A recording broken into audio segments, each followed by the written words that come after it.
নতুন গ্রাম। এই নতুন গ্রাম এসেছি দেখতে এই ধাম। গ্রামের জীবনযাপন, দৈনন্দিন কাজকর্ম, এই পুকুর, রাস্তাঘাট কাঁচা পাকা সবুজ ঘাসের মধ্যে তুলছে পুজোর দূর্বা ঘাস। এই গ্রামে বাড়ি, সামনে ছোট ছোট দোকান, জমিতে ঘাস লাগিয়েছে পশুর খাদ্য হিসেবে। এই গ্রামে বাঙালি ছাড়া হিন্দিভাষী মানুষও বাস করেন। এই গ্রামে যে জলের অভাব নেই, অনেক পুকুর কল আছে। গ্রামটা অপূর্ব সুন্দর।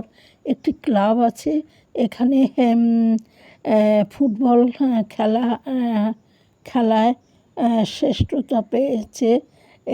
এরকম মেডেল এবং কাপ আছে। লাল মাটি, সবুজ মাঠ, গরু ছাগল মনের খুশিতে চড়ে বেড়ায়।